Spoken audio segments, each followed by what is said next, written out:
ছোট সোনা মসজিদ বাংলাদেশের অন্যতম প্রাচীন মসজিদ, যা চাঁপাইনবাবগঞ্জ জেলার শিবগঞ্জ থানায় অবস্থিত।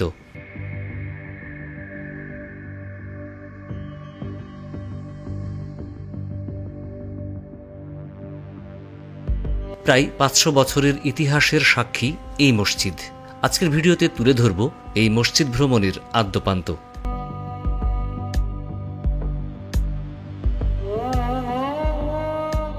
আমরা এখন এই মসজিদে নামাজ পড়লাম, জুম্মার নামাজ। আজকে হচ্ছে পবিত্র জুম্মার দিন, শুক্রবার। আর সম্পূর্ণ ভিডিও জুড়ে আপনাদের সাথে আছি আমি আলিমুর রেজা।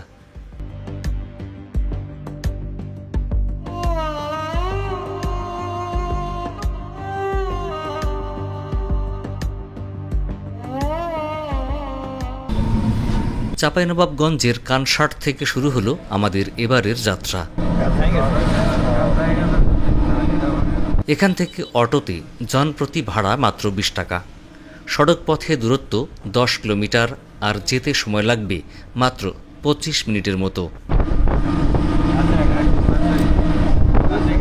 চলতি পথে রাস্তার উভয় পাশে আম বাগান আর আম গাছের সারি। অটো থেকে দৃশ্যমান হতে লাগলো ঐতিহাসিক ছোট সোনা মসজিদ।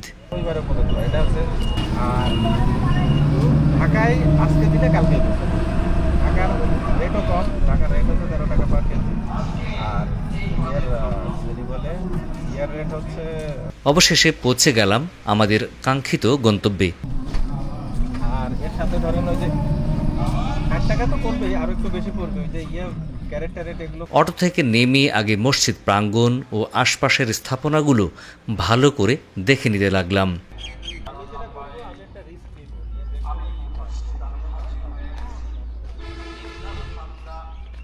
মসজিদের প্রবেশ পথে পাথরের তোরণটিও সুদৃশ্য কারুকার্যময়।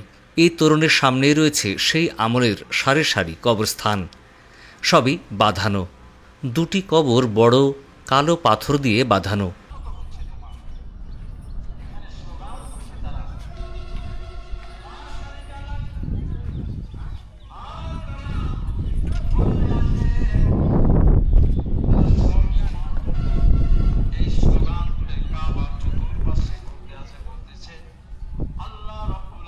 এরপরেই মসজিদের দক্ষিণ পূর্ব দিকে চোখে পড়বে আমবাগান। এই কবরগুলিতে কোনো নাম ফলক নেই, ফলে কোনটি কার কবর সেটা বোঝারও উপায় নেই।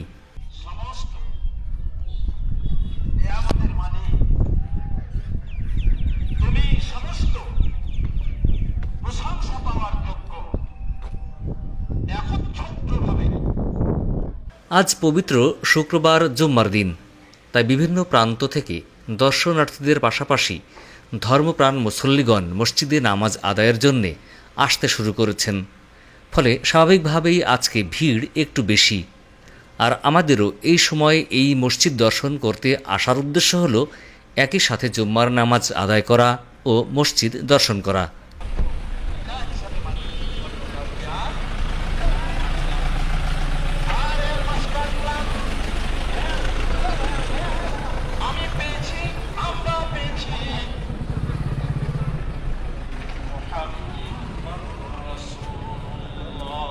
মসজিদ প্রাঙ্গণ থেকে পাক পবিত্র হয়ে উজু করে নিলাম। মসজিদের মূল ভবনের ভিতরে প্রবেশ করার আগে মসজিদের চারিপাশটা ভালো করে দেখে নেব আর জেনে নেব এই মসজিদের কিছুটা ইতিহাস।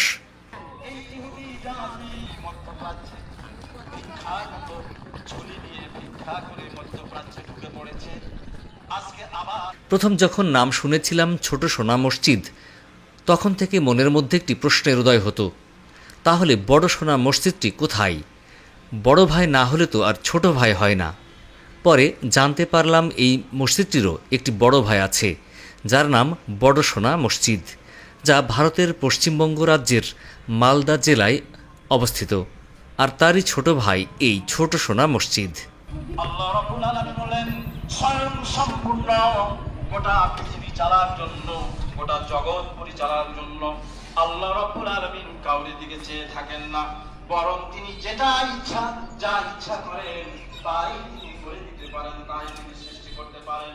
সুতরাং কোনো কিছু প্রাচীন বাংলার রাজধানী গৌড়নগরীর উপকণ্ঠে পিরোজপুর গ্রামে এই স্থাপনাটি নির্মিত হয়েছিল, যা বর্তমানে বাংলাদেশের রাজশাহী বিভাগের চাঁপাইনবাবগঞ্জ জেলার শিবগঞ্জ থানার অধীনে পড়েছে।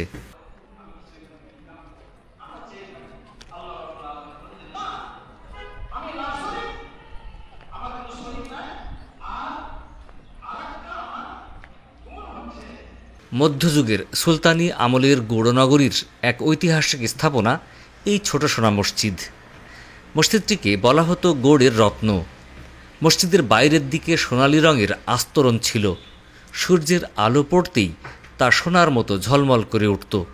এই জন্যই এর নাম হয়ে যায় সোনা মসজিদ। তবে অযত্নে সোনা মসজিদের সেই সোনালি রং এখন আর নেই, এখন তামাটে রঙে পরিণত হয়েছে।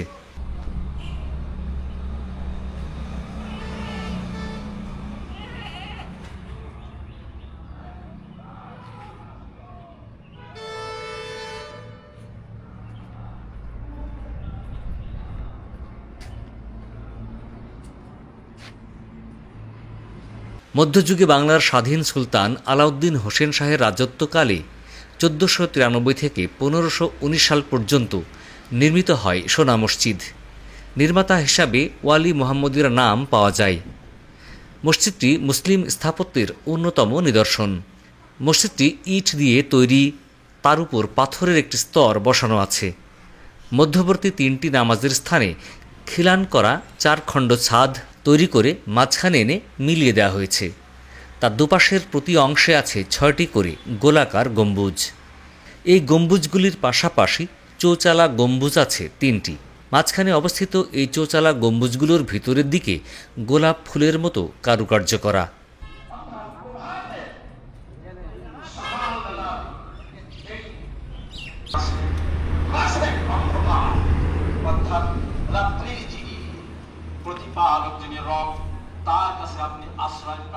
মসজিদের সামনে 5টি এবং ডানে ও বাঁয়ে 2 পাশে 3টি করে দরজা রয়েছে। প্রতিটি দরজারই কিনারায় আছে বেশ চওড়া করে খোদাই করা কারুকাজ, তবে তা খুব গভীর নয়, দূর থেকে বোঝা যায় না। দরজার পাশের দেয়ালগুলোতেও খোদাই করা কারুকাজ রয়েছে।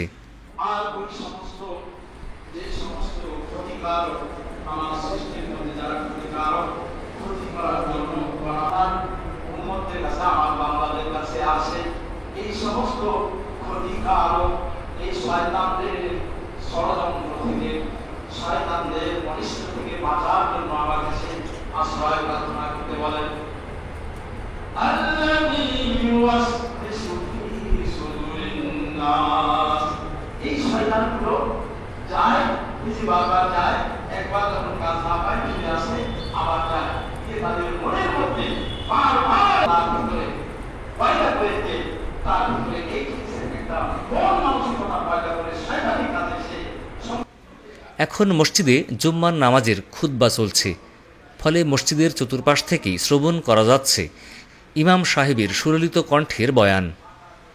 এই মসজিদে জুম্মার নামাজ আদায় করে তৃপ্ত হলাম। ঐতিহাসিক স্থাপনা দেখে ভালো লাগায় মন ও শরীর শিহরিত হলো।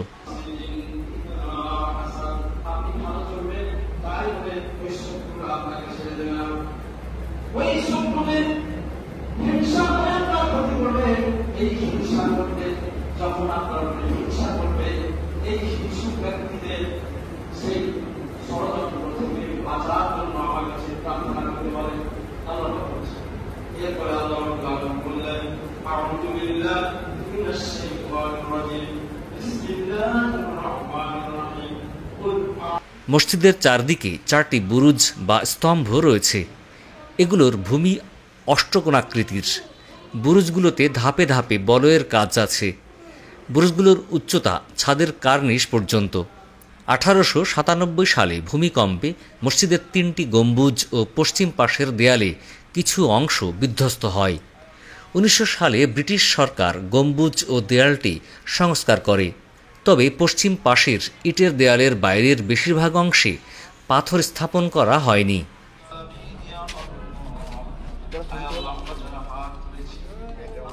ছোট সোনা মসজিদ প্রাঙ্গণে মুক্তিযুদ্ধের 2 বীর সন্তানের কবর রয়েছে। মসজিদের পূর্ব দক্ষিণ কোণে সীমানা প্রাচীরের ভিতরেই আছে মুক্তিযুদ্ধে ৭ নম্বর সেক্টরের অধিনায়ক বীর মুক্তিযোদ্ধা মেজর নাজমুল হকের কবর এবং একই সাথে আছে মুক্তিযুদ্ধের বীরশ্রেষ্ঠদের মধ্যে অন্যতম বীরশ্রেষ্ঠ ক্যাপ্টেন মহিউদ্দিন জাহাঙ্গীরের কবর।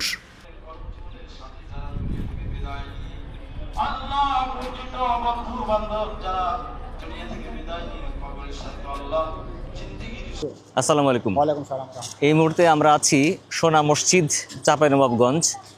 আর এটা হচ্ছে যে চাঁপাইনবাবগঞ্জ থেকে একদম সীমান্তবর্তী স্থানে অবস্থিত এবং পাশেই হচ্ছে সোনা মসজিদ স্থলবন্দর। আমরা এখন এই মসজিদে নামাজ পড়লাম, জুম্মার নামাজ। আজকে হচ্ছে পবিত্র জুম্মার দিন, শুক্রবার। তো আমাদের সৌভাগ্যক্রমে এখানে আসার সময়টা ছিল এই নামাজের সময়, ফলে আমরা এখানে এসে আমাদের জুম্মার নামাজ আদায় করতে পেরেছি এবং এখানে আমরা আজকে জুম্মার নামাজ আদায় করলাম। আদায় শেষে ভিতরের অংশটাও ঘুরে ঘুরে দেখলাম।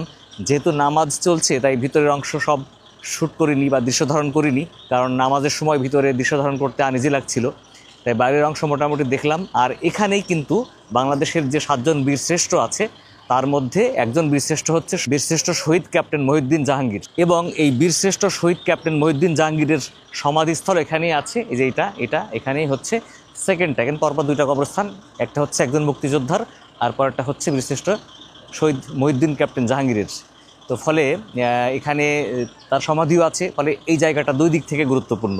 এক হচ্ছে একজন বীরশ্রেষ্ঠের সমাধি এখানে আছে, আর একই সাথে হলো এটা ঐতিহাসিক এবং বিখ্যাত সোনা মসজিদ এখানেই।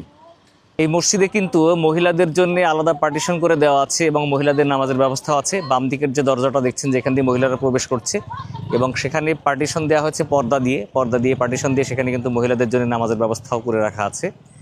এখানে কোনো এন্ট্রি ফি নেই, কোনো দর্শনার্থীদের জন্য রেস্ট্রিকশন নেই। আপনারা এখানে আসতে পারেন, এসে নামাজ পড়তে পারেন, পাশাপাশি দর্শনের স্থানটি দেখে যেতে পারেন।